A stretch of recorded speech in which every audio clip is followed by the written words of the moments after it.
marketing consultant. And since it's Friday, I thought this might be a fruit salad or word salad type of day. I don't really have anything in particular that's on my mind, just some random thoughts I was chasing down. And since it's the weekend, maybe I'll just ramble a little bit and have a conversation find me. I'm still wearing this hat that my brother in law gave me from Africa. Yeah, and I think it matches the shirt. So I'm trying to put it in some kind of a shape that will vibe with my personality. What do you think? Maybe you hate it. Maybe you love it. But it's authentic. It came from Ghana. It's handmade, and it's made from a material like they call it mud cloth. I don't know the process, what that entails. Is it made of mud? I don't know where the mud comes in, but I do support and I do love other artists, no matter what art form they do. If it's pottery, textiles like this, painting, drawing, anything. And in fact, as an artist, okay, I'm finding something. As an artist, especially caricature and portrait, you should expose yourself to as many different art forms as possible. It's great to try on new clothes. I remember when I was a kid, my father would go to work and I would try on his shoes and his jackets and his hats and imagine what it was like to be him walking around wearing that stuff. And you can figuratively, or is it figuratively? Yeah, I guess you can figuratively do that anytime you step into an unfamiliar artist arena. Try your hand at not pottery, sculpture. Now, I was taking an art class in college, and I couldn't wait to get through it. I wanted to get to the cartooning classes. I wanted to get to the life drawing classes, anything that involves sketching, because anything else out of my comfort zone where I could excel and feel comfortable felt uncomfortable. I guess that's why they call it a comfort zone. Anyway, so we had to work with clay and wire, and I really just hated it. I thought maybe if I kind of halfway do this, I could get a D out of it and go on to the real stuff that I wanted to do, which was the drawing. And I had a great teacher who saw my dilemma, and she was just as enthusiastic and obsessed about sculpture, any kind of sculpture, as I was about drawing. And so she said, why don't you do this? Why don't you do a sculpture of one of your caricatures? Now, I thought that was intriguing. I didn't know how to do that, but I kind of, just felt my way through it. And you know what happened? When I actually saw a three-dimensional figure of something that I had drawn, it instantly gave me another appreciation, a deeper appreciation for the stuff that I was drawing and I was creating. And I also instantly understood why animators, especially, even though they can draw fantastically, always draw with a model. You might have heard that expression before, on model. A friend of mine was a Disney who worked in Disney told me the animators always draw with models. They don't rely on memory. They don't rely just specifically on photos and pictures, but they have that model so that when they're drawing, they can turn it different angles so that they can always see what the character is supposed to look like. And that was my experience drawing a clay sculpture. Drawing a clay sculpture, yeah, that makes sense. We're really rambling here. That was my experience molding a clay sculpture. And then I remember another time. Okay, here, that topic is finding me. Isn't conversation great?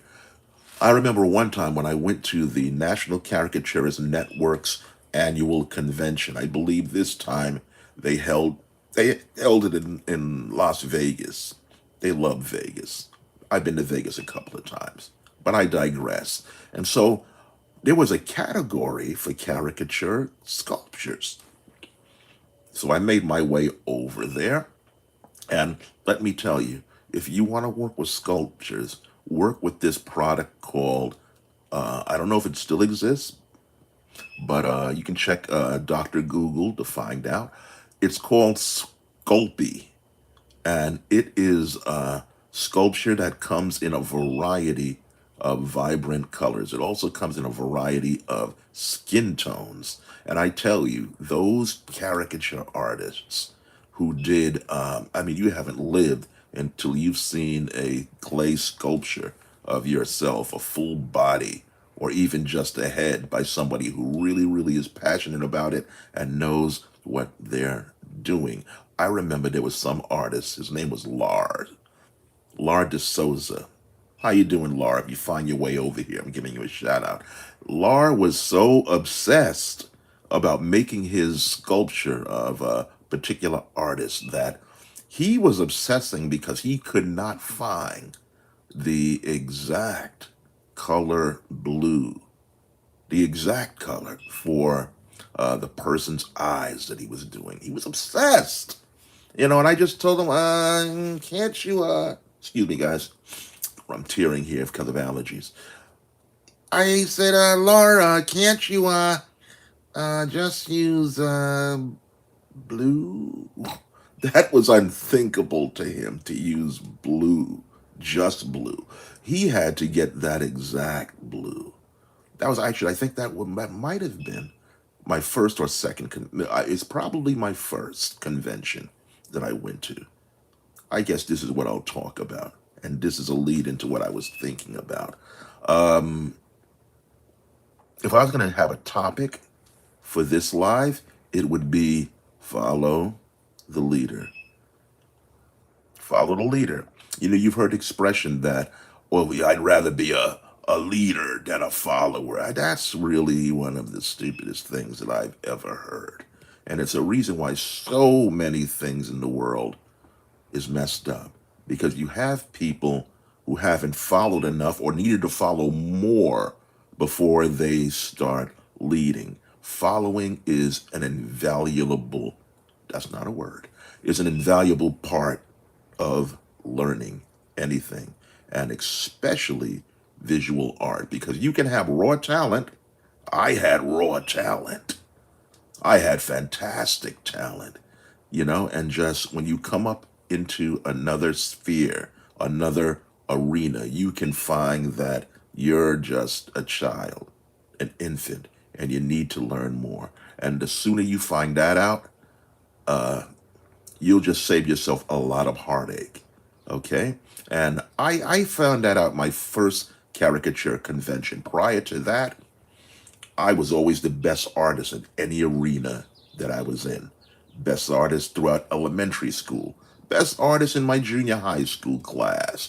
Best artist in high school.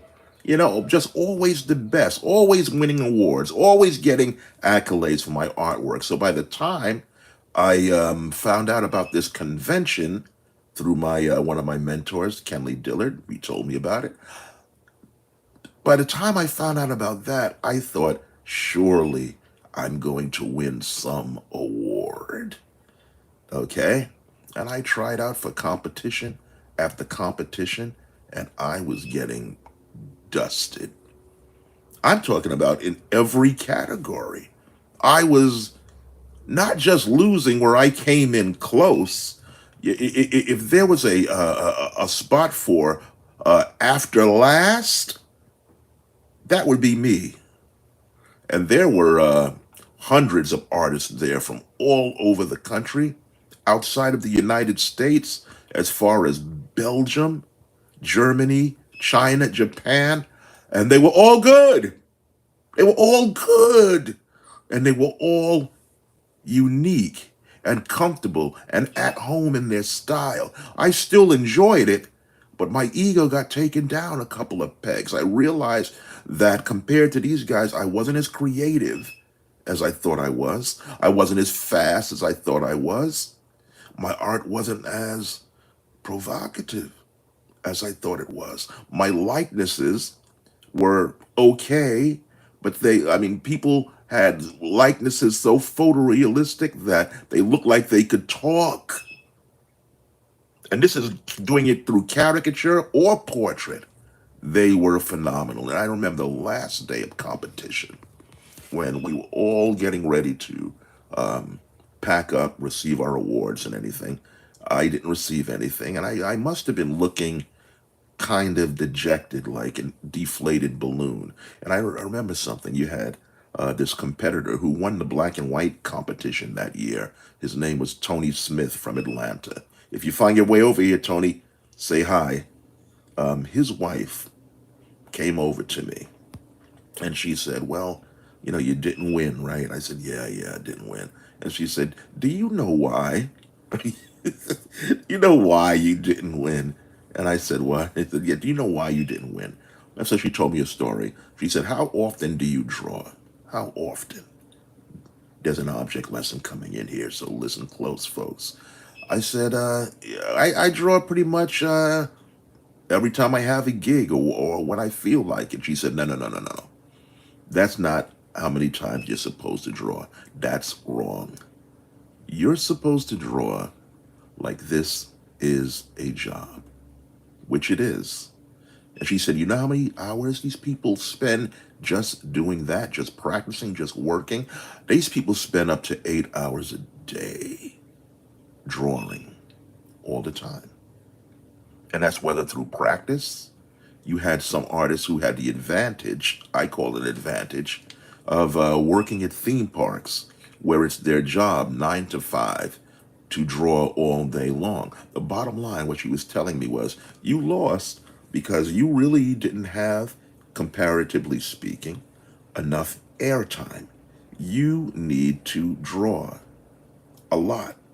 And that's my advice to you guys today who are listening, who are aspiring artists, caricature artists, maybe even dancers and singers. You have to practice your craft a lot.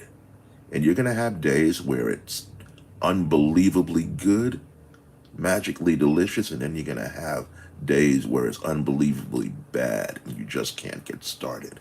But it's your practice. I mean, this is a Zen, an Eastern concept, but the journey really is the thing that you should be focusing on. Not so much the result, because the result is going to be the result. It's coming anyway, whether it's good or bad. But who can make the determination, even if it's good or bad? It's done. It's over. So the only thing that you really have, even right now, is to live in this moment, to be here now, to be who you are now, to be who you are mentally, physically, emotionally, artistically. That's all you have. What is the best artist that you can be right now in this moment when you're drawing a face? Who is that person that you're drawing? How can you make them look their best? Their humorous best, but their best. What do you focus on? Focus on being right here, right now, and getting inspiration. I sound like the Black Bob Ross. We're going to add a little phthalo blue in the background. Happy little cloud. Yeah. Maybe I can be the next Bob Ross. I don't have an afro, but I do have a great goatee. Really thinking about that. I'll get back to you on that. But yeah, that's what I had to learn. Practice. Doing it. Being serious about it. And next convention that I went to, and I paid attention, and I listened to other artists, and I took their advice, and I went to their workshops. I wasn't too proud. Realized that I didn't know everything. I needed to learn. What the great thing about and this is a commercial for the NCN, they have now become the International Society of Caricature Artists. If you are a caricature artist, who they are not paying me for this, but if you are a caricature artist who is serious about not just sitting on a street corner, not that there's anything wrong with that. I did that for a while. But if you're interested in doing more than your little sketches in your notebook, in your sketch pad, getting a party every now and then, you need to attend the International Society of Caricature Artists, the organization itself. There are hundreds of different artists around the country who you can learn from, who you can follow, who you can emulate, who you can get advice from. And I'm talking about professional artists, people who work actually in the animation industry. One name that comes to mind is a favorite of mine, Steve Silver, who he drew this animated series called what is it? Oh my God, I can't remember now. Kim Possible was one. Anthony Phantom. I don't remember. I'm getting old. I'm 64, but there's all kinds of professionals who you can just ask questions, attend their seminars, look at their work, look at their videos.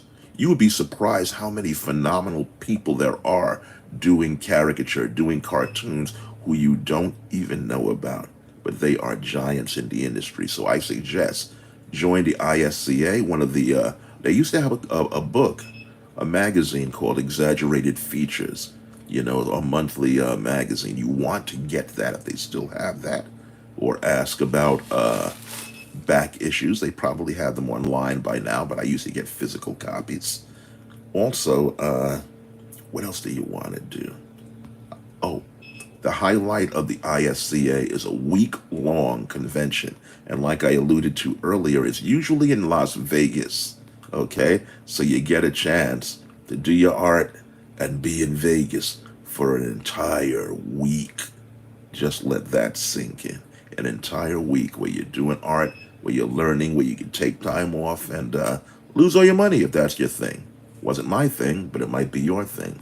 Okay, so they're probably holding conventions also in Orlando. Orlando was a nice spot that they used to use. I don't know what exactly they're doing these days, but I know that there is also other conventions that spiral off of the ISCA's convention. There is conventions they hold in Japan. There's something that they call CrippleCon. I think CrippleCon is for, how can I say this? More there. When I was, I'm so excited because memories are just flooding back. There was an offshoot or a kind of rogue, I mean that playfully, caricature group who drew, let's say, more provocative, avant-garde type of caricatures that some might consider to be not exactly ready for prime time or family friendly, but they were great. They were great, and it just became part of our whole caricature flow. And I was there to witness the beginning of that. It's probably really phenomenal now. So all I'm saying is, didn't mean for this to turn out to be a full-blown testimonial of the ISCA. You want to go to that. That's my commercial. Okay? If they want to pay me royalties, they know where to find me. But yeah, becoming a follower is necessary for your personal development.